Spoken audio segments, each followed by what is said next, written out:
Hello, lovelies. Welcome to the Fat Joy podcast, where we talk each week about how to flourish in an anti-fat world.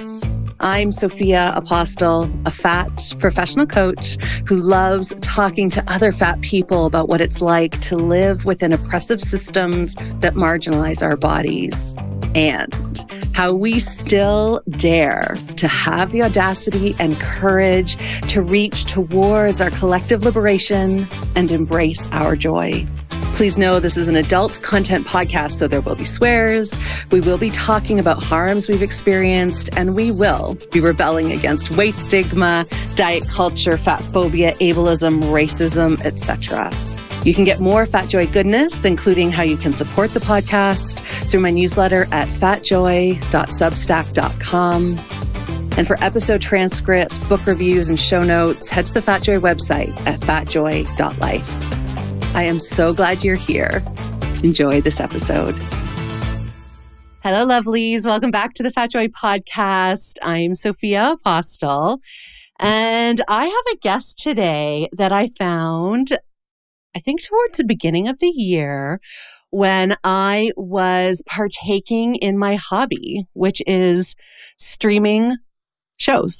Netflix, Crave, Prime, Amazon, or Amazon is Prime, Apple. I am a huge TV streamer. I love it. And so I'm always looking for new cool shows. And I was on Netflix and I saw a documentary that was called MERPeople. And I also, actually, the person who does the book reviews for the Fat Joy podcast, Anna Kavoras, I think also had sent me an email saying, hey, check this out. And so I started watching it and it was fascinating. I've always been a water person and was watching. And I was like, oh, hang on. Who is that mermaid? And would that mermaid want to be on the Fat Joy podcast? And today we have Chè Monique. Chè Monique, I love following you. I loved you in the documentary. I am so thrilled that you're here to talk to me today. I feel like I've been fangirling over you for quite some time, and you're here. So welcome. Well, thank you so much for having me. I'm super stoked to be here. As you can imagine, after the documentary came out, lots of people wanted to talk to me, but I think yours is like the only fat-specific podcast that reached out to me. And obviously, like, that's the place I want to be, which is not to say that I don't want to be the other places, but like, this is the place where like I belong. Like, so I'm like very, very excited to be here. Thank you so much. Oh, yay. Well, and we're going to talk about this, but like literally over your shoulder is a big, like a decal that says Society of Fat Mermaids, which of course we're going to talk about because I do have a secret wish to be a mermaid, like in for reals. Okay. Yeah. I always have. I mean, I grew up with, it's so problematic now, but I grew up with Little Mermaid and I was like, I am Ariel. Same. Yeah, right? Same. I think I know every line of the movie. Like there was just something so romantic and mystical and wonderful about being able to swim and breathe underwater, and just the whole mythology around mermaids has always captivated me. And I imagine, is that true for you as well? To a degree. So I definitely like have loved The Little Mermaid since basically it came out and I was a toddler. Have always loved the water. And I have like some curiosity about the mythology and whatnot, but I honestly have not delved as deeply into that as you would think. Like, I mean, merfolk, we have what we call mersonas, and some people's mersonas are very, very like based in a specific mythology from a specific culture, and like their mer is from a very particular region of the world, and like the Blick Tsunami who you saw on MERPeople, like he is the Geechee mer, and so even when he types in the Gullah Geechee vernacular, and I have like a research project in mind and like a Mermaid Chè Monique origin story like I wish to write, but like at the same time, I still haven't actually done that research project, you know? And like my persona basically is like Mermaid Chè Monique is like the best version of me, you know? She's like, you know, probably the person I would be if I were like able-bodied and still on this planet when I'm like 400, if that makes sense. She's just like more evolved. Like she's me, just better. Like I totally get that. Yeah, that makes so much sense. Well, and I also, you mentioned mersonas. And one of the things that I loved that came out in the documentary was this whole language of, I don't know if is it puns? Like where you're punning on, like we don't say hello, we say shello. Shello. Yes. And if we're typing, we'll say see you later. Like SEA? It's SEA, exactly. Exactly. It doesn't translate verbally, but you can type it out. And oh my God. It's so fun. It's so fun. All right. So Chè, will you tell us a little bit about yourself? Who are you? Because we just dove in and we'll just catch everybody up. So who are you? Hello, I am Chè Monique, or Mermaid Chè Monique. I am the founder of the Society of Fat Mermaids. I'm a mermaid model, performer, instructor, and MERtivational speaker based in the DC area. I need to start more fully repping Northern Virginia. There were a lot of people who reached out to me after the documentary and were like excited that it like beelined and was like, bloop, Alexandria, Virginia, instead of DC, because I can see DC out my window. That's how close I am. But, you know, if you're a Northern Virginian, you know, it's kind of nice to not get lumped in with DC, even though I do. I kind of used to also do it for like safety reasons. It's like nobody needs to know exactly what little town I'm in. We'll just say I'm in DC Metro. But yeah, so I'm based in the DC area. So I run Society of Fat Mermaids, which is a size inclusive clothing line and community that celebrates and centers fat bodies. And I also do a lot of mermaid performance and appearance, both for social media and, you know, for gigs and whatnot. Mm-hmm. Yeah. Well, and if I highly recommend everyone watch this documentary, MERPeople. I had no idea just how much of a culture exists with people who do mermaid shows and events, and like it's like it's whole life how people live, and it's amazing. And like the passion and the care and the love that people have for, I mean, to me, it's an art form. When you guys are like in the water and you're swimming in aquariums, oh my God, with like sea creatures and in pools and on shows and all of it, like just even, and the costumes. Oh my gosh, we have to talk about costuming too at some point. Like it is so intricate and detailed, and it blew my mind. It really blew my mind how much of like I don't know, does it cheapen it to say like it's a lifestyle? Like it really is how it's such a big part of people's lives. Yeah. How does, maybe say it better than I'm saying it to convey. I mean, I think you said it. And it's interesting, right? Because for some of us, it is totally a lifestyle, and it is for me. And I didn't mean for it to be. It kind of just crept up and like took over my life. And it was like, oh, this is who we are now, you know? And it's funny because people be like, how does your family feel about that? How does your or your husband feel about that? And I'm like, we're merpeople. Like, I don't know. Like, this is who we are. Like, this is what we do. Like, I'm not sure when or how it happened. I mean, there were moments where like we kind of checked in and was like, are we going all in? And my family was like, yeah, like this is it. But for some people, it's just a job. And honestly, within the community, like that creates like a little bit of tension, right? Because for some people, like mermaiding means everything to them. And for other people, it's like, it's a check, you know, they clock in, they clock out. And so it is interesting. But for a lot of us, I mean, it's such a cool community. It's such a welcoming community. And there are so many aspects of it, from the sport of it to the folklore of it. Even though I know how the sausage is made, it makes it more fascinating, not less. Like, I feel like usually when you know what goes into a thing, you're like, womp womp. At least that's how I used to be when I was a kid. Like, my parents told me where babies came from when I was like 3 or 4. And I was just like, people be like, oh, the miracle of birth. And I'd be so jaded about it. I'm like, whatever.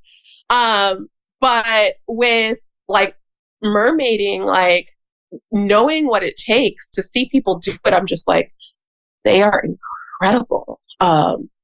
Absolutely incredible. And it's really cool because it's a much bigger community than you'd expect, but it's still very small.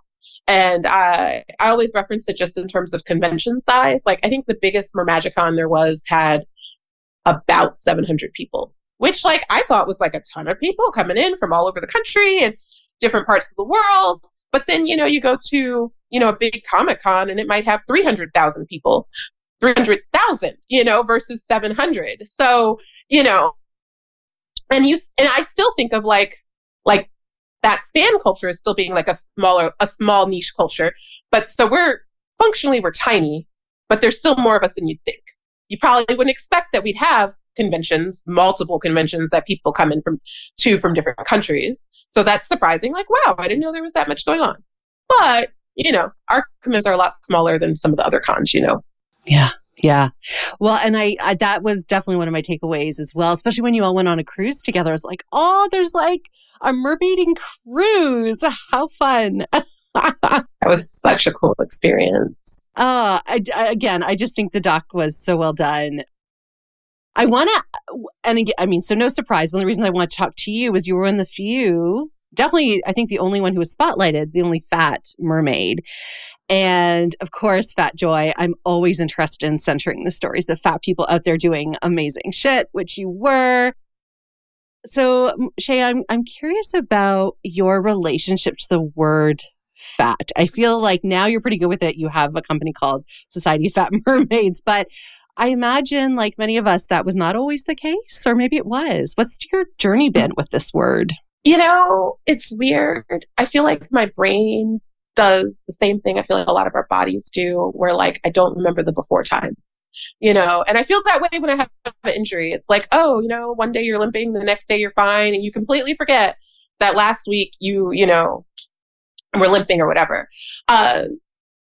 So I can't, like, I feel like fat itself was never like the word I was teased with. Like, so while I do kind of remember being inspired by amazing people to like reclaim, and like I remember kind of the journey to loving and accepting and finding neutrality in the word fat and just reclaiming the word fat. Like, I really don't remember like have fat be like a word that would make me go, ooh. But definitely all the conversation around my weight, very much so. And definitely I'm somebody who my weight has been a part of my story from the moment I was born. I was born kind of tiny. And so my mom weighed me on a kitchen scale, and I always say it like a fairy tale where she like prayed and prayed and prayed that I would plump up. And then I did.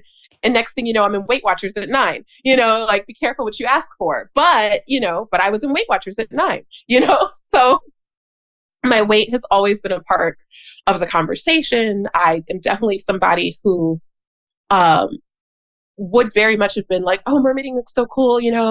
When I lose this next 50 pounds, I might try to get a mermaid tail. And somewhere along the line, thankfully, now I'm the person who's like, please don't wait. Like, if you want to lose 50 pounds, that's your business. Like, I'm not going to tell you to do it. I'm not going to tell you not to do it. But what I am going to tell you is if you want the mermaid tail, get it now. And that for me, that's more than my journey with the word fat. It's the journey from a person who was always 20, 50, 120 pounds away from something she wanted in her life to a person who realized that, yeah, she does deserve joy and does deserve, to live a good life right now, today. And regardless of what my body looks like, I can still do cool things.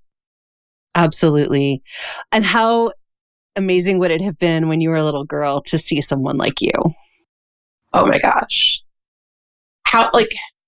I think it would have just been incredible, even for the adults around me, because so much of the messaging we get, like, I feel like for a lot of people in a lot of different marginalizations, like a lot of the like ugly messaging they get is from people who care about them and like want them to be happy. Whether it's like the parent who's trying to force their kid in the closet because it's like, I just can't imagine how you'd have a good life, like as much as, hearing nobody's going to love you unless you're X, Y, or Z size, is horrible and does really interesting things to a girl as she's developing.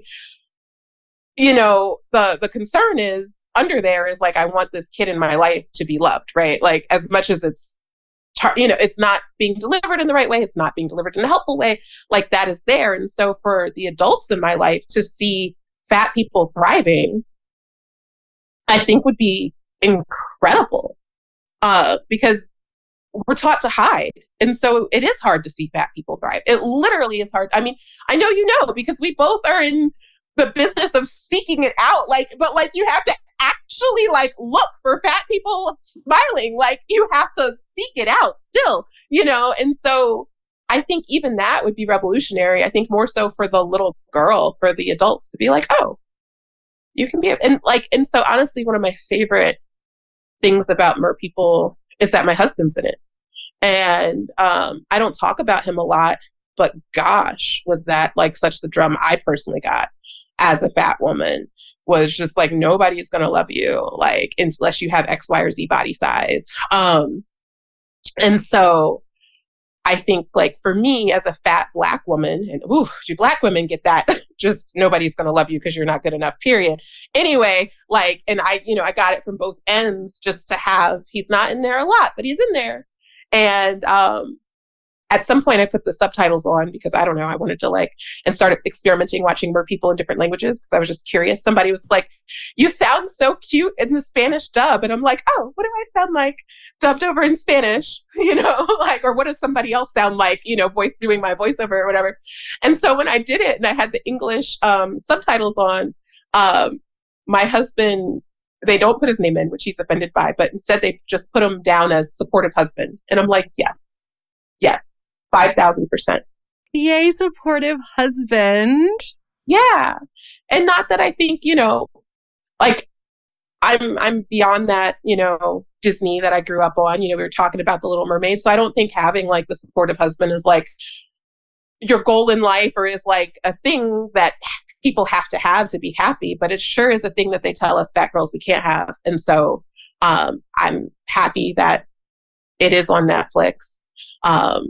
My supportive husband sitting there hawking mermaid t-shirts in 200-degree, well, not 200-degree heat, but in the heat of Sacramento, while I'm dancing in a parade. I'm glad that that's a thing.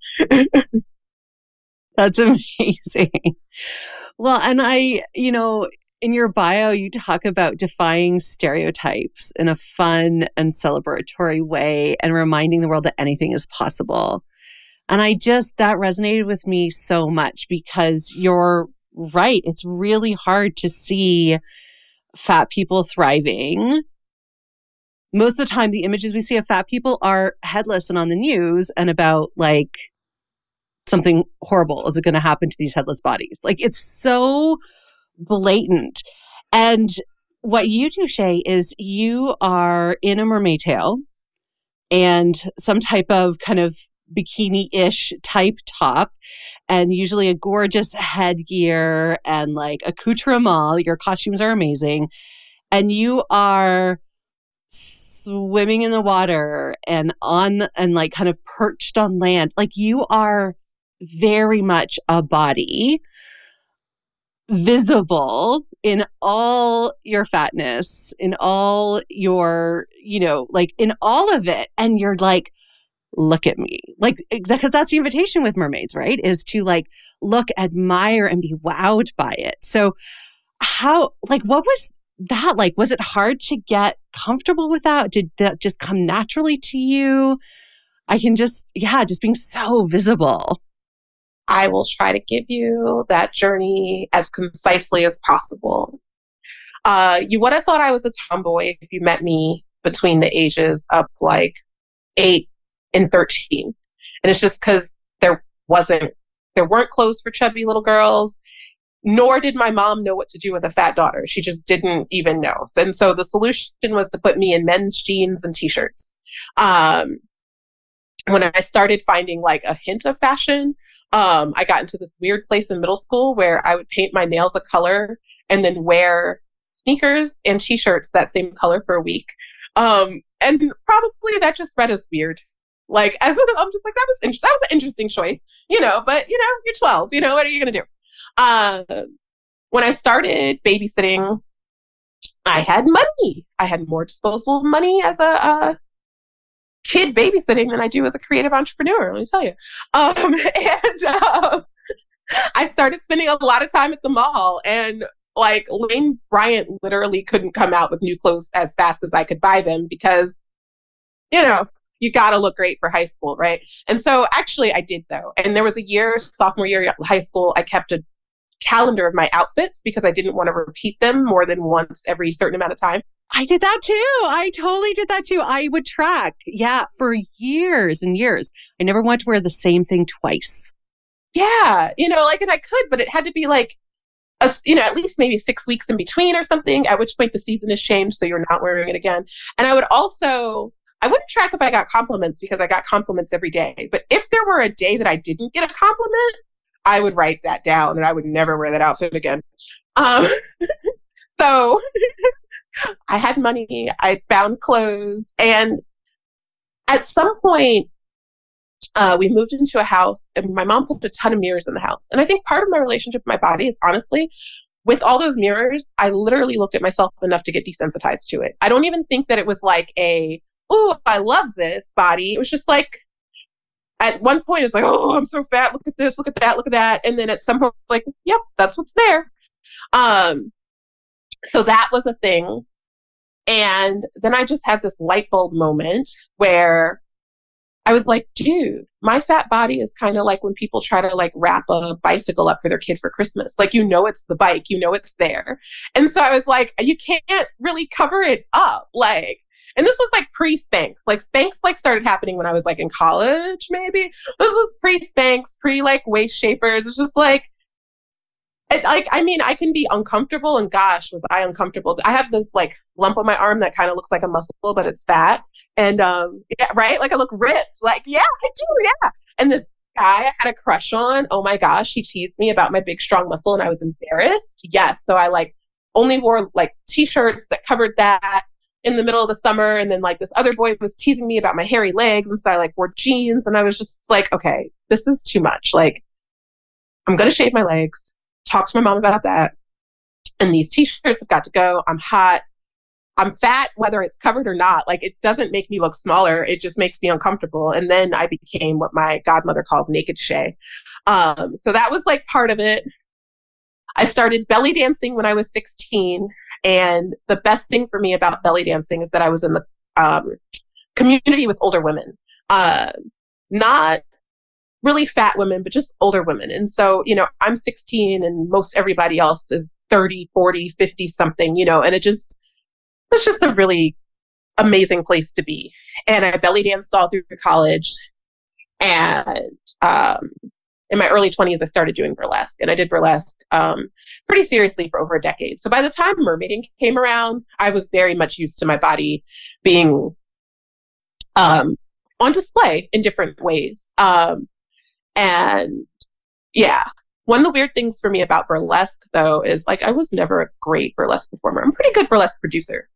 I'm like an okay performer. And for some people, especially since burlesque happens in a lot of like rad queer places, like I think some people like got more like joy, excitement, whatnot from just seeing like a fat Black body be like, here I am. And people are like, oh my gosh, you were so amazing. You were da-da-da-da. And I'm like, no, I just gave you representation you think is cool. Like, I kind of sucked. Like, objectively, it was not that great. But you just think it's cool that I was like so brave or whatever to bare my body to this audience. So that's kind of, so by the time it came time to be, in the public eye as a mermaid, in many ways, I was used to it.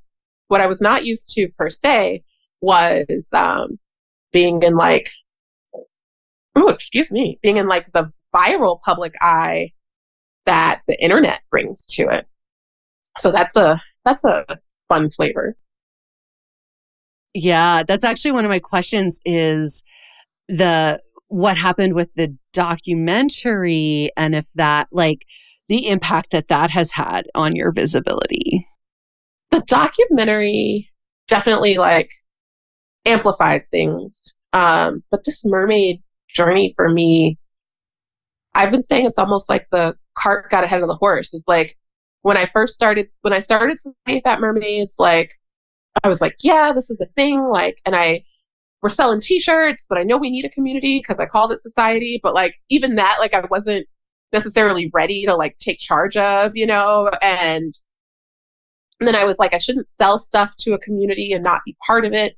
So I'm going to mermaid too. But I really thought mermaiding was just going to be this like cute element to my burlesque. Like I thought I was just going to take like sexy, like mermaid pinup pictures underwater. Like I didn't think mermaiding was going to be my life. And I remember in both cultures, mermaid culture and burlesque culture, snow photo shoots are like a really big deal.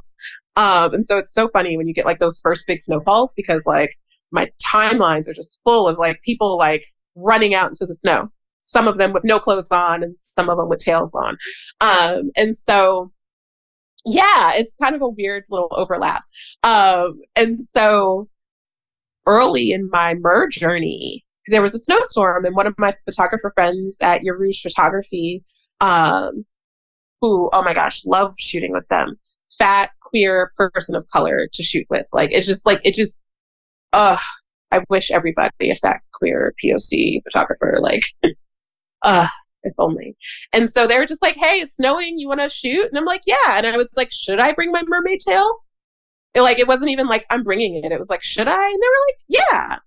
And we took this photo and it went what we thought was viral at the time, like viral. And that's kind of how things started.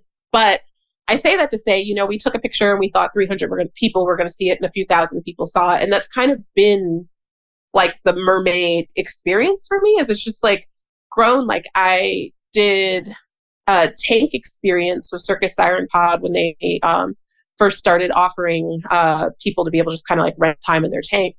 And one of the MERs there, Kira, was like, hey, do you want me to film it portrait stuff for you? Like that's, you know, what TikTok likes.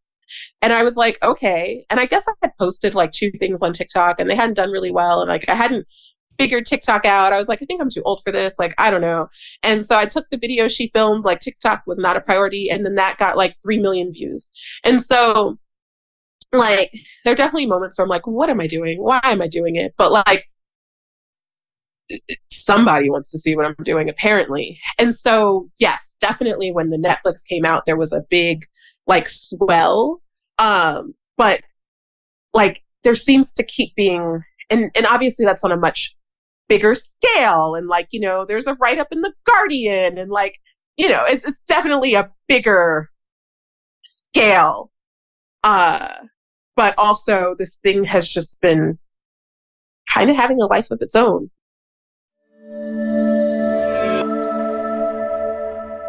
Hello, lovely Fat Joy friend. Sophia here, and I have a request. Can you please subscribe to this podcast? And if you've already subscribed, can you please give me a 5-star rating? And if you've done that, could you please write a review of the podcast?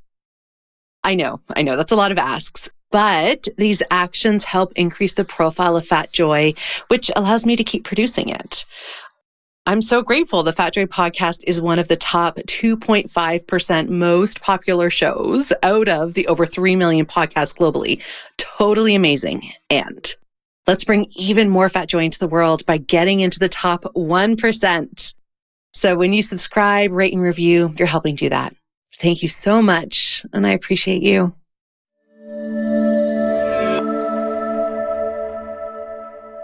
Wow. Do you feel, this is a coach question, I can't help myself. Do you feel really on purpose? Most of the time. Yeah, like you're doing what you're supposed to do. Yeah, it just feels like it is unfolding in that way. Yeah. Yeah. And like it has that, I don't know, like I believe there is like a magical element, where it's like you can do everything right or wrong and like, you know, and it's unfortunate, right? In a way, like because you almost wish that there was a formula, like just write the book. If you spend 3 hours a day for 18 months, you can be whatever. And like, yes, but also like, I don't know, like some people get that, like there's just like a magic element and you don't know who's going to get it and who's not. And it's not fair. It's like literally not fair. And as much as I'm on like the lucky side of it, like I think that's like, but that also for me, am I on purpose? It's like, well, I must be because this is bigger than me. And I like the world wants this of me. And so then it's like trying to figure out like, how do I show up and like make that worthwhile? And so for me, it's even in things like being mindful of like the energy of like my content, right? Because there's like a lot of like funny, like pro fat stuff that's also like a little nasty, like if it's like F you skinny bees and it's like, no, like my body is not in defiance of theirs. They're like not my best friend skinny, but like, like skinny people are fine. Like that's not, and so like for me, like that's part of like, I don't know, like trying to like do my side of this honor is like making sure that like, and I'm not perfect. Or somebody will find something like ashy that I've posted and every now and then like I have my moments, but like, that the like majority of like what I'm bringing is like life giving and like life supporting and not just funny or cute like that. I don't know. Yeah.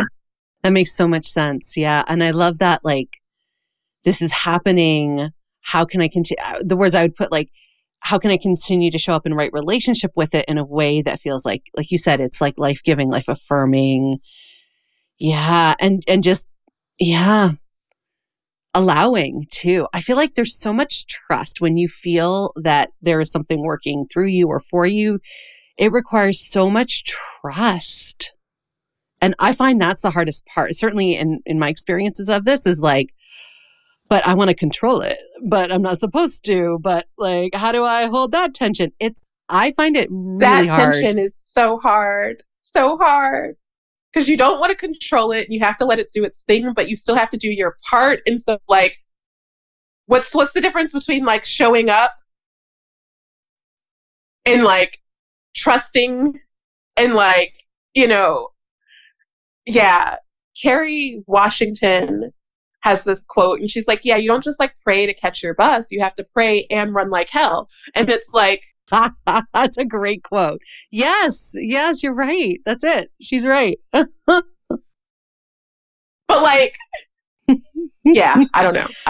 Yeah, it's the running part where I find it's the question, right? It's like, okay, so I should run. Yes, I should run. Okay, I'm running, but am I over controlling? Am I running like in the right direction? Like, right.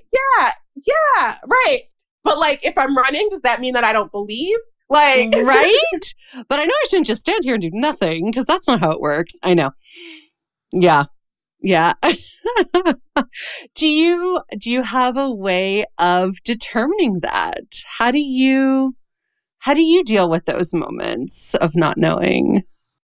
I try to trust. I try to like meditate. A lot of times I'll just check in with like, my personal counsel, so to speak. And it's like, am I crazy? Or like, no, I'm supposed to be, a 340-pound, like middle-aged Black mermaid. Like this, I mean, this doesn't make sense, but this is what we're doing and it's right. Yeah. Oh my God, that's the best question I've ever heard. Yes. Oh my God, I love that shit. Oh, and how wonderful to have your people, like your trusted allies that you can like, yeah. Amazing. Wow. So I really want to talk about some of the challenges I think that came up that I certainly saw within in the doc, but also I'm imagining like there was a whole part of the documentary where you had to have a tail, like the mermaid tail, which is like the thing. And holy smokes, they are gorgeous the way they're made. They are works, like really, like literally works of art. People like hand stitch individual scales, like tens of thousands. But to have one in your size had to be custom made, right? So like barriers in terms of clothing. Also, like there was something that came up that I'm dying to ask you about, which is a bit irreverent. You don't have to, we can like move on. You don't have to answer it. But like this whole thing around like sexual harassment that happens with mermaids, and like they call them merverts. So it's not perverts, it's merverts. Like basically men being ridiculous to performers, to mermaids. But there's these barriers that are also part of this culture, part of this choice to mermaid. So I'd love for you to share a little more about that. Plus size tails and merverts, go. Okay. I'll do merverts because it's shorter. They exist. I haven't had too many issues. I honestly think one of my greatest gifts in mermaiding is that I was pretty well over 30 when I started. And so I think, and I've naively gotten myself into a lot of trouble. I went to college in North Philly when I was 16. And 16-year-old suburbanite from Northern Virginia. Like I have had some very interesting run-ins with street harassment and everything else. And like, just being like this like happy little like, la, la, la, I'm just going to walk through North Philly in like booty shorts and like do my thing and like, hi, how are you? And like, oh, you're not used to people talking to you and acknowledging your humanity. Now you're walk with me for 10 blocks. Like I have done those things.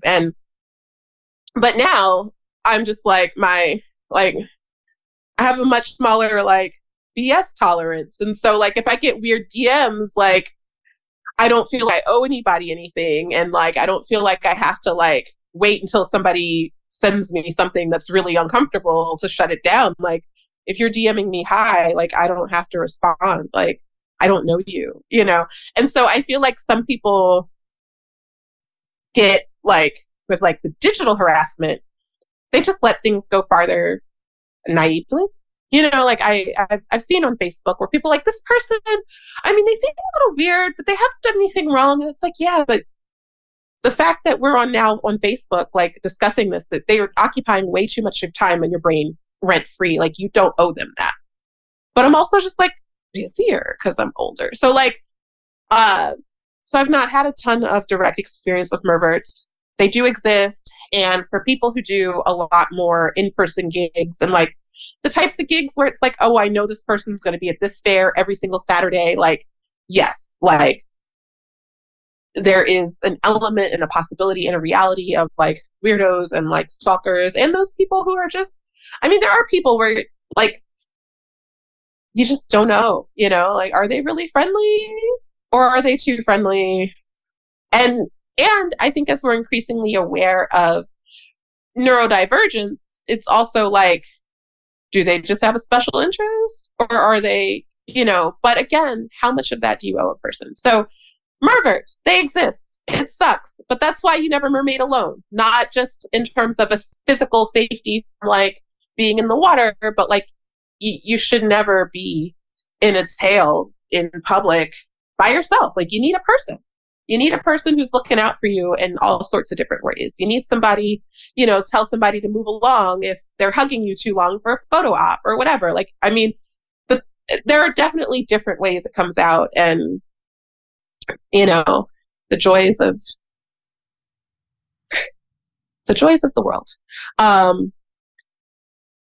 And then we were talking about plus size tails. Yeah, your tail. Yeah. Yes. Okay. So the big tail that I got at the end of MERPeople was made for me by Mermaid Chè.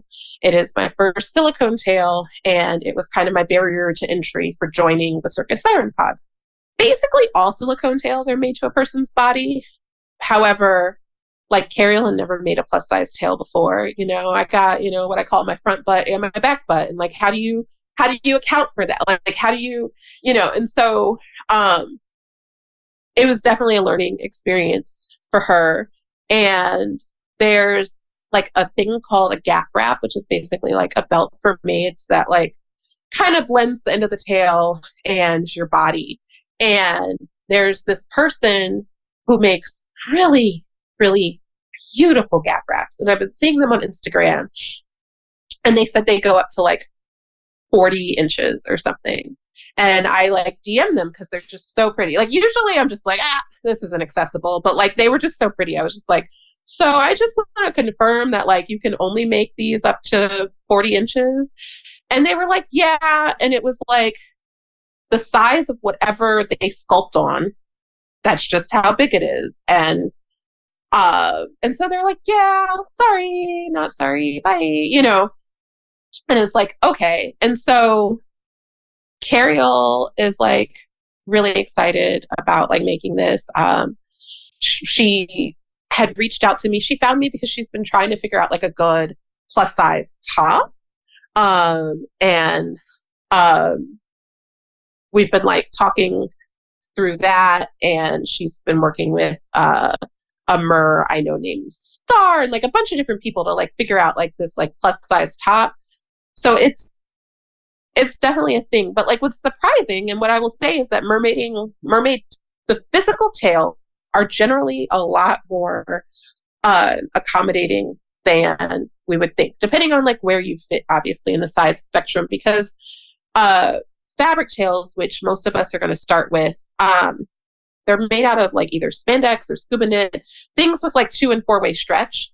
And I think honestly, like folks have trouble figuring out sizing for those things anyway. So like a lot of the things are like much more roomy than you would expect. And so one of the biggest barriers is just like the knowledge for a lot of people. So, I wear a 3 to a 4X in most things, but like in a mertailer, I'm a 1X. And so if I didn't have somebody telling me that, I'd be like, I can't fit mertailer tails 5 years ago. Now, ever since, some things have changed, like mertailer carries tails up to a 3X, but at the time, I think they went to a 1X. And it's like, oh, I can't fit this. And I had to have somebody be like, well, actually, you can. And so, I'm very grateful. There's a mer named Cindy out in Virginia. My body has changed, but like I wore about the same size she did when I started. And gosh, I learned so much from her because she just did the legwork first, and she's like, oh, this is what size I wear in this brand. This is what size I wear in this brand. And again, they're all brands that are cutting off at like 1 or 2X. And I'm like, no way these things are going to fit me. And shockingly, a lot of them did. And so it's really cool. I, kind of accidentally, intuitively, whatever, gratefully like called the Society of Fat Mermaids, like the Society of Fat Mermaids, because I think from the moment I started, they thought there were thousands of people behind me, which like now there are. But, at some point it was just me, but like, I am the Society of Fat Mermaids. Now we are the Society of Fat Mermaids. It's really cool. But, at some point it was just me, but it sounded like there were more than one of me. And so I think just that awareness that like, oh, fat people exist. They want to do this. And they would give us money if we would just expand our sizes. And with a lot of tail makers, things are made to order anyway. And so it's not even like, you have to do the legwork of figuring out the sizing, but it's not like they're necessarily like keeping an inventory. And so I feel like it's less of a risk, as it were. I think it's so interesting, just even hearing you detail that about how the culture is changing and how accessibility is changing and how the mer fashion is changing. That's great. And you like the role, like you've played a big role in that. That's pretty amazing. Thank you. It's weird because I don't really know. Like sometimes people tell me that and I'm like, well, I don't know what it was like before me, which is like a weird thing to say. I was like, I mean, I have some inklings, but I don't completely know what was or wasn't here. Yeah, no, it's great. I love that because you're paving the way for others. You and the other fat mermaids are making. Not only is it about representation and being seen, it's also about like stopping the gatekeeping that's happening. Those barriers to entry, like you had mentioned. Chè, you're creating an online school. Do you want to tell us a little bit about that? I'm so excited about it. It should be live by the time this thing airs. It's called The School for Fish. And basically what I have found is that when people see me or like they see the Society of Fat Mermaids, it's like, oh my gosh, that's the thing. It's like the first thing. And then it's like, how do I do this thing? And so I'm like, okay. And I spent a lot of time underwater. So as you know, I'm not great at responding to emails. And so I'm like, okay, we got to come up with a way to like direct people to resources. And so I am building out the School for Fish. And basically, I've just pulled people who've been really instrumental and helpful for me in my mer journey. Mermaid Michelle is doing the class on dolphin swimming. And like, that's just the basic, beautiful flowing stroke. She's like an Olympic class swimmer. Well, that's what everybody says. Then she'll be like, it's not an Olympic class swimmer. I'm a master swimmer level, blah, blah, blah. I don't know. She's incredible. She's incredible, a little bit humble, wakes up at like 4 a.m. every day to train. And when you watch the intro to MERPeople, she's the blonde mermaid. And like MERPeople is one of the intro. Oh my gosh. Like I don't think I ever hit the like skip introduction button because it's just so beautiful. It's Michelle, it's the Mer Taylor and Mermaid Saluna. And I think it's just the 3 of them. And they're at the Atlantis in the Bahamas and they're just swimming like so beautifully and so magically. And yeah, when it comes on, if that's what comes on, you do not expect that you're ever going to see a fat mermaid in the show, but gosh, are they stunning. And so that's who's teaching like how to basically swim like a mermaid. I've got like Mermaid Lila, who started the like NAUI Mermaid training program. She like wrote out the coursework for that. She's going to talk about like safe encounters with wildlife. And I have a friend, Mermaid Chè up in Canada, and she'll be talking about like how to build your mersona. And so like, I don't want to come on here and be like, this is how you make your mersona. Like, I mean, I could convincingly give a presentation on building your mersona, but I've also told you that like, I've been working on mine for 5 years, you know? And so I basically, it's just like people who have influenced me, encouraged me, and I know are brilliant. And I'm just bringing them all in because I feel like these days, you know, we have so much information. And so you get curious about mermaiding and you go down the like YouTube, Google rabbit hole. And I just want to like kind of show a path, but also like introduce folks to like good people, right? Like, you know, it's like, here's a person you can like kind of probably access, like you can follow them on Instagram and like they know this really well. And like, so I'm really, really excited about the School for Fish, just having this like digital online platform to just kind of introduce people to this mermaiding journey. Yeah, it's like a mer masterclass in mermaiding. That is so exciting, Chè. For our final question, I want to ask you about joy. Talk to me. I feel like you're a person who lives with a lot of joy, and that's a huge assumption because I've only known you for about an hour. And what a joyful hour it's been, though. It's been good. Right? But what's your relationship to joy? What brings you joy? So much brings me joy right now, which I'm really, really grateful for. So much. What is my relationship to joy? I don't even feel like I'm like a joy. I want to be like, I'm a joy chaser, but like I'm not, right? Like that's like a, I don't know, adrenaline junkie statement. And I'm pro adrenaline junkie. If that's who you are, enjoy it. Like it can be fun. But like I'm more like, I feel like I'm like open to receiving joy in a lot of different forms.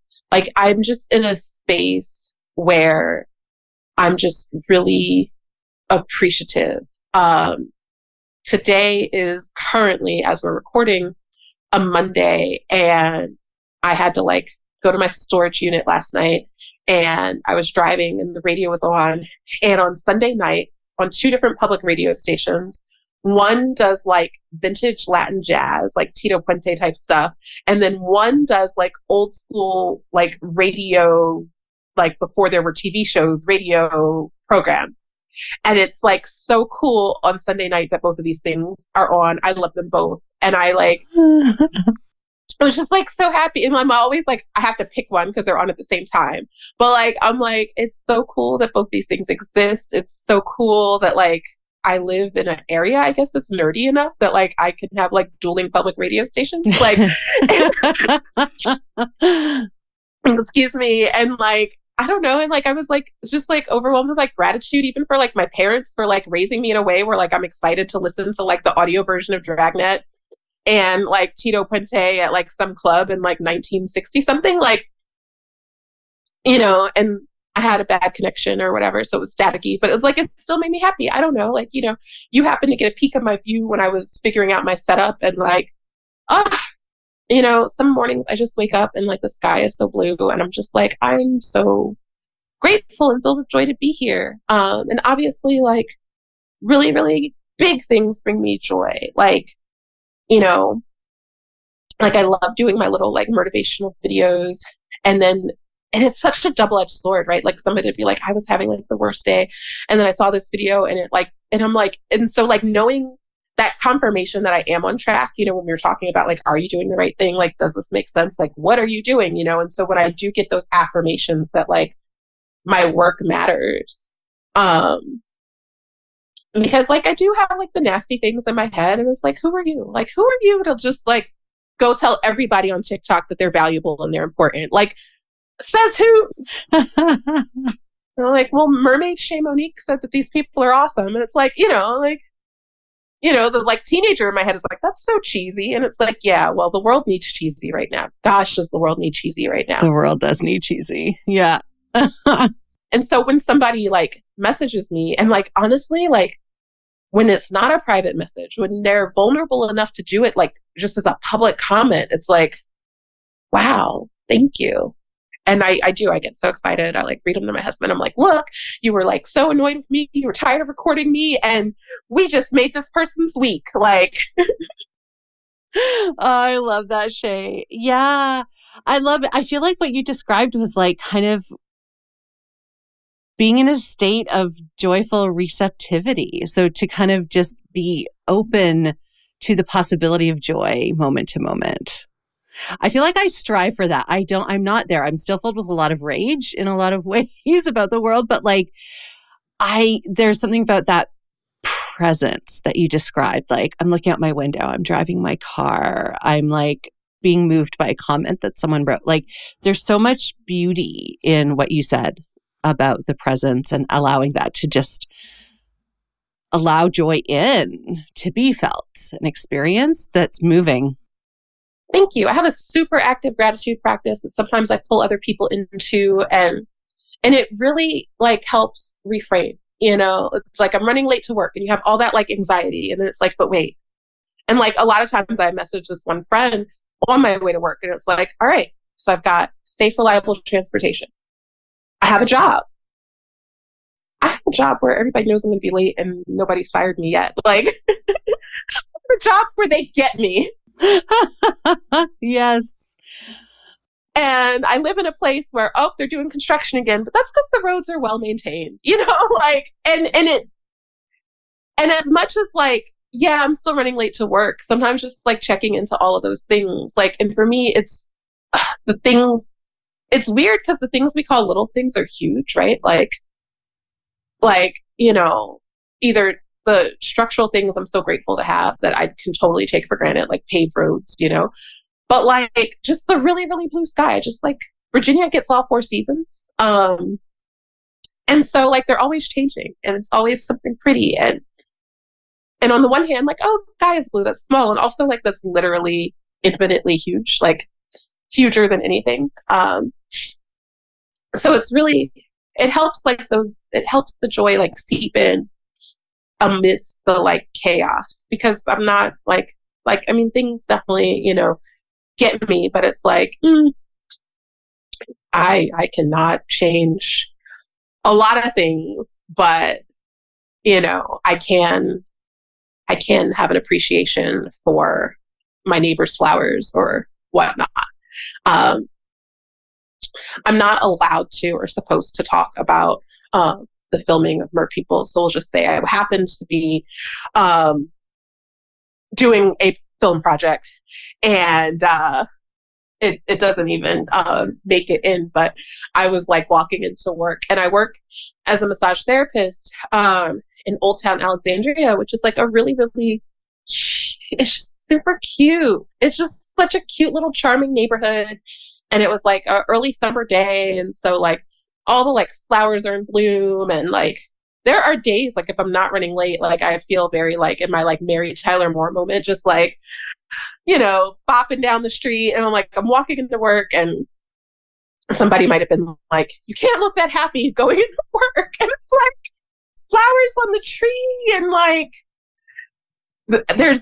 I work in a residential block, well, like a commercial residential block, so like directly across the street from my job. Currently it's almost Halloween, so the neighbors they do really cool like skeleton displays every year, and so like right now they have like skeleton scaling their house. And like last year though, and I know you need to go, so I'm going to stop running my mouth, they like pose their skeletons on this little bench in front of their house with a cup of Misha's coffee. And like Misha's coffee is like this Old Town Alexandria like staple. And it was like, this is just like the cutest thing ever. It's just like so like iconically this place. And like, it just like legit, it makes me happy. Like, I don't know. I love the reminder of all of that, of the gratitude, the presence. Yeah, you are, do I say how would I say inspirational in mermaid? MERtivational? MERtivational? Yeah. Or finspirational. Finspirational. Oh, I like finspirational. Yeah, awesome. Finspirational. Finspirational.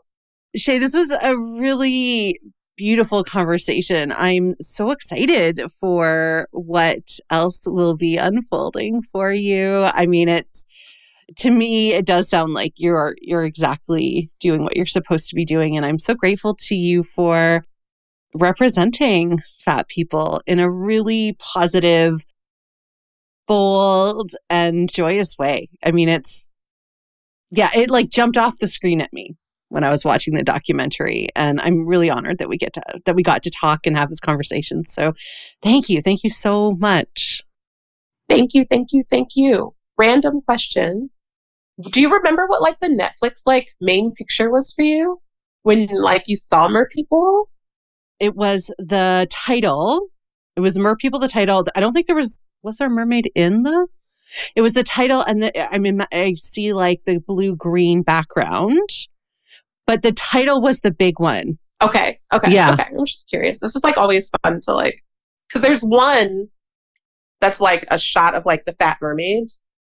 Oh, no, that was not mine. I feel like I would have remembered Fat Mermaids. Oh, right.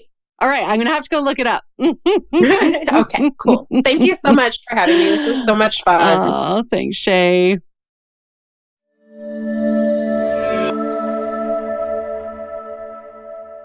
Before we go, I'd like to read a poem, because poetry can reach our hearts in a different way.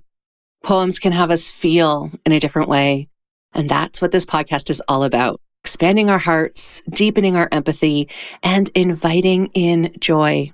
So each week, you get a new poem.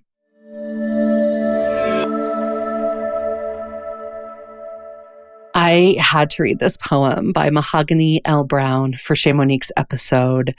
This poem is called Country of Water, and I can just feel the rhythms of the tides in this poem as I read it, and this deep returning to self in spite of all the other forces that want to keep us separate. It's a bit of a longer poem, and I debated like stopping in the middle, but I just can't. It's beautiful. It's important. Here it is. I know who I am because I believe it. The breath in my chest, insistent in its choice, the skin that I'm in, the bones and blood and veins it carries like a promise. Have you witnessed the ocean, moving with so much gust and life? Have you witnessed the river, Still waters bubbling the rebirth of school. Have you witnessed your body, its own country of water, moving against the tide of a world so heartbreaking, it's forgotten its own voice? Be still, friend. Be still. Be kind to yourself in the gift of stillness. I know who I am because I believe it. I know who I believe. In threes we will come, a drip of water moving against a boulder. Water slow and steady can turn rock into a pebble, like anxiety, like self-doubt, smaller until gone. Let your love for yourself be the water, be the rise, be the mist. Let you be. I know who I am because I believe it. I believe I am my mother's daughter. I believe I am my grandmother's prayers. I believe I am my great-grandmother's backbone revealed. I am because I believe so. I am because a woman believed in me. What a continent I became. What a country of water I be. I flow and fluid and rise and ebb, and I believe in me. I am not wrong. I am wronged. In this skin I've reclaimed from this trap of this country's tourniquet, only to find the sweet solace is a riverbed. Its mud beckons me closer to its silt. Small fish and forgotten glass unearth themselves like baby teeth. Only one can cut into flesh purposefully. Only one does not know what it is capable of. I believe in the air as much as I believe in the fire. I believe in the fire as much as the water consumes. I believe in a higher source, energetic and wise. I believe in my ability to thrive. This body is a good thing. Turning 2 miles walked over a bridge into a family's meal. Creating poems that become cashier's checks, dentist bills, and rent. I've 3 holes in my teeth and a nation that pretends I didn't almost die for it to survive. I am still here. I am still here, and like the ocean, full of salt and shells, full of ship remnants and noble ones, I bleed and the sand grieves. I be because someone survived for me to be here today. Breathing this almost air, marching for cleaner belongings, my front seat beneath the deadening stars is still a seat, is still a ground, is still a home that I can pronounce my given name, to write amongst the forgotten names, to take in the taken and the ignored. But today, there are no tombstones. Today, there is no true death, only life, only life, only a song of the living, maybe even a belief system, with water as its minister. I am water. I dive into my own currents. I dress my dreams in the satin breath of my ancestors. I know who I am. I know who I am because I believe it. Thank you for joining me today. My hope is that you're feeling a little less alone and a little more seen. So until the next episode, you can find me on Instagram at fatjoy.life, on YouTube at youtube.com/@fatjoy, and on Substack at fatjoy.substack.com. And please do check out the episode notes for how you can connect with my amazing guest and for the links to the poem. All right, lovely. I am sending you off with my best wishes for an abundantly fat joy day, and we'll talk again soon.